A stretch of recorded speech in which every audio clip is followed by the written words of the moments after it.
Hi உறவுகளே, எல்லாரும் எப்படி இருக்கீங்க? நல்லா இருக்கீங்களா? நானும் நல்லா இருக்கேங்க. இன்னைக்கு நம்ம பார்க்க போகிறது சுவையும் ஆரோக்கியமும் நிறைந்த கேரட் கீர் தாங்க பண்ண போகிறோம். கேரட்டில் அதிகப்படியான சத்துக்கள் இருக்குது. முக்கியமாக நம்ம உடம்புக்கு நல்ல ஒரு பொலிவை தரும். அப்புறம் பார்த்தீங்கன்னா கண் பார்வை திறனை அதிகரிக்கும். இப்படி கேரட்டில் நிறைய சத்துக்கள் நிறைஞ்சிருக்குது.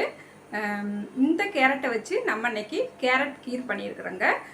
சில குழந்தைகளுக்கு நம்ம கேரட் பொரியல்லாம் செஞ்சு கொடுத்தோம்னா குழந்தைகள் விரும்பி சாப்பிட மாட்டாங்க, வேணான்னு சொல்லுவாங்க. ஆனால் அதே கேரட்டை வச்சு இந்த மாதிரி கேரட் கீர் நம்ம பண்ணி கொடுக்கும் போது குழந்தைகள்லேருந்து பெரியவங்க வரைக்கும் எல்லாருமே விரும்பி சாப்பிடுவாங்க. டேஸ்ட்டும் சூப்பராக இருக்கும். சரி வாங்க, சுவையும் ஆரோக்கியமும் நிறைந்த இந்த கேரட் கீர் எப்படி செய்யலான்னு சட்டுன்னு பார்த்துடலாம். கேரட் கீர் பண்ணுறதுக்கு நான் இன்னைக்கு 2 கேரட் எடுத்திருக்கேங்க. இப்போ இந்த கேரட்டில் தோலெல்லாம் சீவிட்டு எடுத்துக்கலாம்.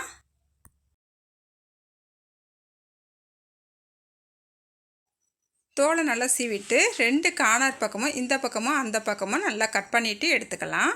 இதே போல் இன்னொரு கேரட்டையும் நல்லா தோலை சீவிட்டு 2 கார்னர் பக்கையும் கட் பண்ணிவிட்டு அதுக்கப்புறமா ரவுண்டாக கட் பண்ணிவிட்டு சென்டராக கட் பண்ணி எடுத்துக்கலாங்க.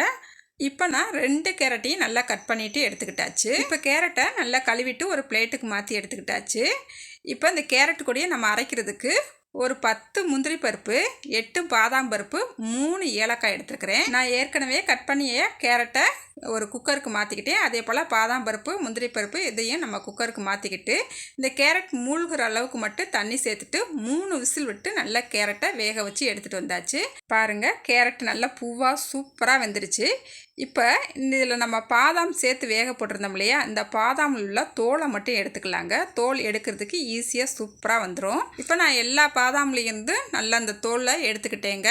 இப்போ இந்த கேரட்டை ஃபுல்லாக ஒரு பிளேட்டுக்கு மாற்றிட்டு நல்லா ஆற விட்டுறலாம். இப்போ இந்த கேரட் ஆறுற நேரத்தில் நம்ம பாலை அடுப்பில் வச்சுக்கலாங்க. நான் இன்றைக்கி 400 ml பால் எடுத்துருக்கிறேன். இது கூடவே 100 ml தண்ணி சேர்த்துக்கிறேன். இப்போ பாலை அடுப்பில் வச்சுக்கலாங்க. அடுப்பை சிம்மில் வச்சுட்டு இந்த பாலை நல்லா கொதிக்க விடலாம். இப்போ அதுக்குள்ளேயும் நம்மளுக்கு கேரட் நல்லா ஆறிடுச்சுது. இதை ஒரு மிக்சி ஜாருக்கு மாற்றிக்கிட்டாச்சு.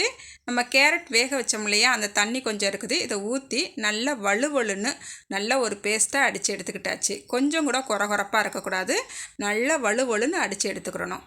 இப்போ இந்த பேஸ்ட் அப்படியே இருக்கட்டுங்க. அதுக்கப்புறமா இப்போ நம்ம பாலை பார்த்துடலாம். பால் நல்லா பொங்கி வந்துக்கிட்டு இருக்குது. அடுப்பை சிம்மில் வச்சுக்கிட்டேவும் ஒரு 5-6 நிமிஷத்துக்கு இந்த பாலை நல்லா கொதிக்க விட்டு எடுத்துக்கலாம். இப்போ பால் நல்லா ஒரு 5-6 நிமிஷத்துக்கு நல்லா கொதிக்க விட்டு எடுத்துக்கிட்டாச்சு. பால் கொஞ்சம் நம்மளுக்கு நல்லா திக்காகி வந்துருச்சு. இந்த அளவுக்கு வந்தால் போதும். இப்போ அடுப்பை ஆஃப் பண்ணிவிட்டு இந்த பாலை கொஞ்சம் வெதுவெதுப்பாக நல்லா ஆற விட்டுறலாங்க. இப்போ பால் நல்லா வெதுவெதுப்பாக ஆறிடுச்சுது. இப்போ நம்ம கேரட் கீருக்கு அடித்து வச்சிடோம் இல்லையா, அந்த பேஸ்ட்லேருந்து ஒரு 4 ஸ்பூன் எடுத்து பாலில் சேர்த்துட்டு நல்லா கலந்து எடுத்துக்கலாங்க. பாருங்கள், இன்னும் கொஞ்சம் கூட 1 ஸ்பூன் அளவு கூட சேர்த்துக்கலாம். ஒரு 4 ஸ்பூன் அளவு சேர்த்தோம். இப்போ 1 ஸ்பூன் சேர்த்துருக்குறோம். மொத்தம் 5 ஸ்பூன் அளவு சேர்த்துருக்குறோம். பாட்டெல்லாம் நல்லா எடுத்து வச்சுக்கிட்டோம்னா நம்மளுக்கு ஃப்ரிட்ஜுக்குள்ளே வச்சிட்டோம்னா ஒரு வாரத்துக்கு கூட நம்ம எடுத்து அப்படியே கேரட் கீர் பண்ணி செஞ்சு சாப்பிட்டுக்கலாங்க.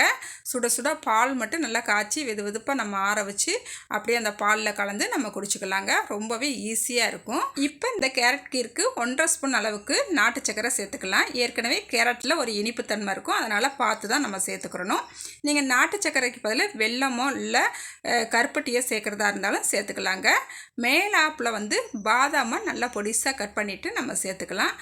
இந்த மாதிரி பாதாம் சேர்த்துட்டு நம்ம குடிக்கும் போது ரொம்பவே டேஸ்ட்டு சூப்பராக இருக்கும். நம்ம இன்றைக்கி செஞ்சுருக்கிற கேரட் கீர் வந்து 3 பேர் தாராளமாக குடிக்கலாங்க. இப்போ நம்மளுக்கு சுவையும் சத்தும் நிறைந்த கேரட் கீர் சூப்பராக ரெடி ஆயிடுச்சுங்க. நம்ம டேஸ்ட் எப்படி இருக்குன்னு பார்த்துடலாம். ஓகே, டேஸ்ட் பார்த்துடலாமா? நல்லா பாதாம்லாம் மேலே போட்டுவிட்டு சூப்பராக இருக்குது. டேஸ்ட் பார்த்துட்றேன்.